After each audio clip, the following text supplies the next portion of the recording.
თბილისის სახელმწიფო უნივერსიტეტში სტუდენტთა სამეცნიერო კონფერენცია გაიხსნა. ღონისძიება ჰუმანიტარულ მეცნიერებათა ფაკულტეტის ორგანიზებით შედგა. კონფერენცია ივანე ჯავახიშვილის სახელობის თბილისის სახელმწიფო უნივერსიტეტის დაარსების 108 წლის იუბილეს მიეძღვნა. თბილისის სახელმწიფო უნივერსიტეტი საქართველოს დემოკრატიული რესპუბლიკის არსებობის ხანაში. ივანე ჯავახიშვილის მოღვაწეობა საბჭოთა რეჟიმის პირობებში. პეტრე მელიქიშვილი უნივერსიტეტის პირველი რექტორი, ცხოვრებისა და მოღვაწეობის სხვადასხვა ასპექტი. უნივერსიტეტის როლი ეროვნული იდენტობის ფორმირებაში. ივანე ჯავახიშვილი და ქართული ეროვნული იდენტობა. ივანე ჯავახიშვილის პირადი წერილები როგორც უნივერსიტეტის დაარსების პერიოდის ისტორიული წყარო. ეს არასრული ჩამონათვალია იმ თემებისა, რომლებზეც კონფერენციის მონაწილეებმა მოხსენებები წარადგინეს. აღსანიშნავია, რომ 8 თებერვალს ივანე ჯავახიშვილის სახელობის თბილისის სახელმწიფო უნივერსიტეტის დაარსებიდან 108 წელი შესრულდა.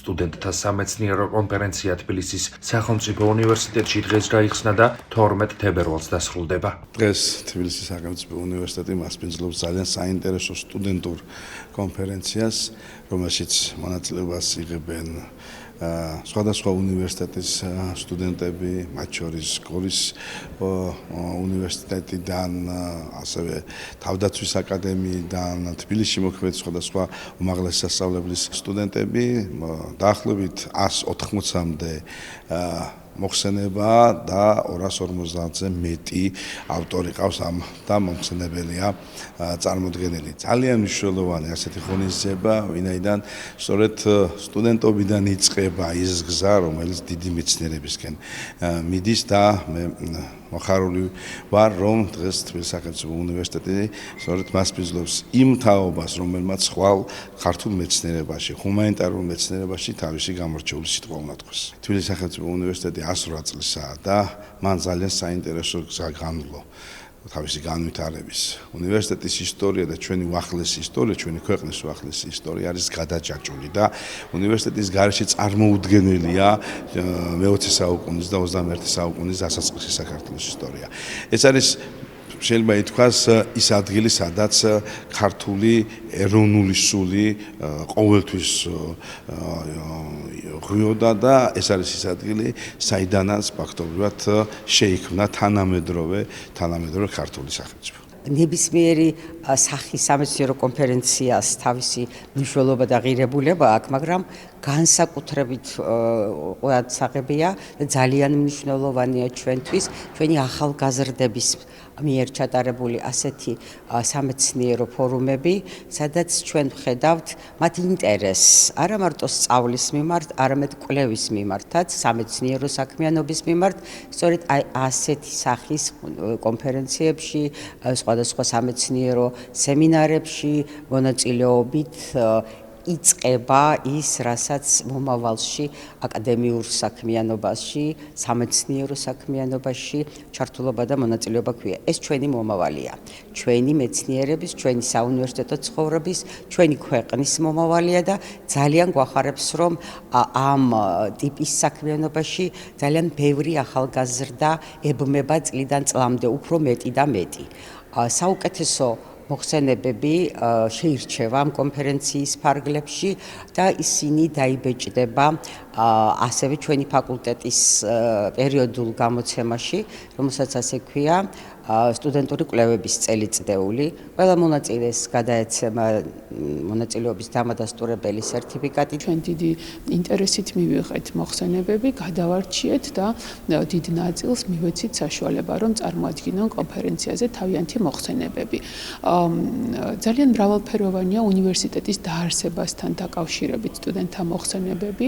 დღეს დილისა და შუადღის სექციები მთლიანად მიეძღვნება უნივერსიტეტის დაარსების ისტორიას, უნივერსიტეტის დამაარსებლების მოღვაწეობის ასპექტებს, ასევე უნივერსიტეტის არსებობა სხვადასხვა ეტაპზე და სხვადასხვა პერიოდში, მათ შორის საბჭოთა ტოტალიტარიზმის პერიოდში, მათ შორის საქართველოს დამოუკიდებლობის პირველ წლებში და სხვა, რაც ვფიქრობთ, რომ ძალიან მნიშვნელოვანია, ძალიან თემატურიც არის. აგრეთვე წარმოდგენილია კონფერენციაზე ჰუმანიტარული მიმართულებები, ხელოვნებაცოდნეობა, ეთნოლოგია, ანთროპოლოგია, ფილოსოფია და სხვა ჰუმანიტარული მეცნიერებებისა და მომიჯნავე დისციპლინების შესახებ მოხსენებები.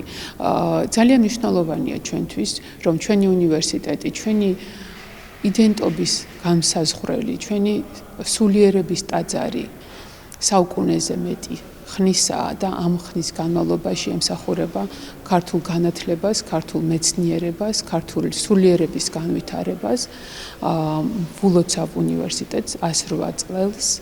ეს არის მნიშვნელოვანი თარიღი, ეს არის დიდი პასუხისმგებლობებით გავლილი წლები. ჩემი კონფერენციის მოხსენება იყო საქართველოს დემოკრატიული რესპუბლიკის და გერმანიის ურთიერთობები. ჩემთვის მნიშვნელოვანი იყო ამ კონფერენციაზე მონაწილეობა, ვინაიდან მინდოდა და ყოველთვის ვცდილობ ხოლმე რომ უნარჩვევები განავითარო. გარდა ამისა, სიამოვნებით და დიდი ინტერესით ვუსმენ ხოლმე სხვების მოხსენებებს, მინდა ჩემგან მოძიებული სიახლეების გაზიარებაც და გარდა ამისა, პირველ რიგში მინდა ყველას მიულოცო უნივერსიტეტის დაარსების 108 წლისთავი.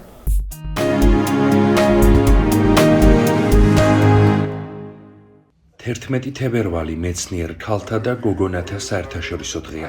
ამ თარიღთან დაკავშირებით საქართველოს მეცნიერებათა ეროვნულ აკადემიაში დაჯილდოების ცერემონია გაიმართა. ღონისძიებაზე გამოჩენილი მეცნიერი ქალბატონები დაჯილდოვდნენ. საზეიმო ცერემონია მეცნიერებათა ეროვნული აკადემიის პრეზიდენტმა როინ მეტრეველმა გახსნა. როგორც ღონისძიებაზე აღინიშნა, საქართველოს მართლაც არაერთი გამორჩეული და გამოჩენილი ქალი მეცნიერი ჰყავს, რომლებმაც ქვეყანას საერთაშორისო ასპარეზზე მრავალჯერ ასახელეს. აღსანიშნავია, რომ დღეს მეცნიერებათა ეროვნული აკადემიის საპატიო სიგელი 13 მეცნიერ ქალს გადაეცა.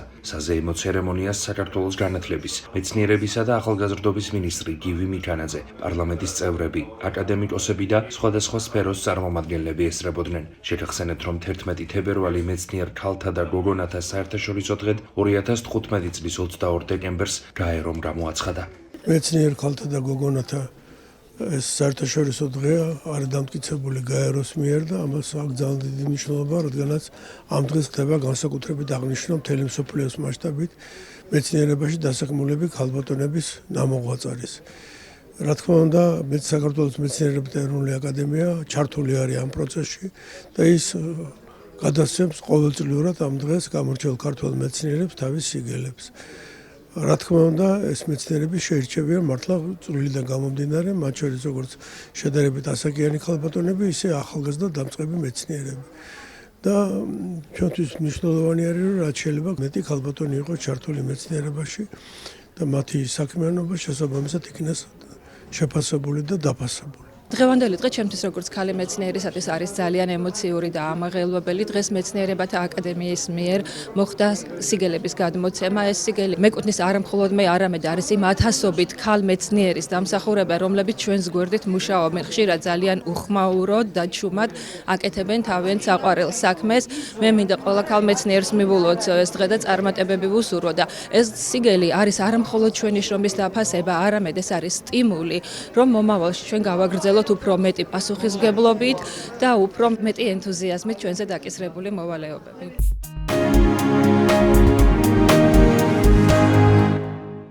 მეცნიერებმა დაადგინეს, რომ მცენარეულ საკვებზე დაფუძნებული რაციონი არა მხოლოდ აუმჯობესებს ჯანმრთელობას, არამედ იცავს ტვინს და აზროვნების დაქვეითების პროცესს ანელებს. ამ საკითხზე კვლევა ლონდონში ჩატარდა. დაკვირვებით დადგინდა, რომ თუ კვებაში განსაკუთრებული ადგილი უკავია მარცვლეულის პროდუქტებს, ხილს, პარკოსნებს და თხილეულს, დადებითად მოქმედებს ნაწლავის მიკრობიომზე და აძლიერებს კავშირს ნაწლავსა და ტვინს შორის. კვლევაში 60 წელს გადაცილებული პირები მონაწილეობდნენ. სპეციალისტთა განმარტებით ასეთი რაციონი ხელს უწყობს მეხსიერების გაუმჯობესებას, ყურადღების დეფიციტის სინდრომისა და დემენციის რისკის შემცირებას. მცენარეულ დანამატებზე დაფუძნებული კვება 3 თვეში აუმჯობესებს სააზროვნო უნარებს და ზრდის სასარგებლო ბაქტერიების რაოდენობას ნაწლავში. მეცნიერთა მოსაზრებით ასეთი კვება შეიძლება ეფექტური იყოს მეხსიერების შენარჩუნებისა და დემენციის რისკის შემცირებისთვის, განსაკუთრებით ასაკოვან ადამიანებში. 2022 წელს ჩატარებულმა კვლევამაც აჩვენა, რომ მცენარეულ საკვებზე ორიენტირებულ კვებას დემენციის დაბალი რისკი აქვს. გამოკვლევაში მაშინ 3700-ზე მეტი ზრდასრული ადამიანი მონაწილეობდა.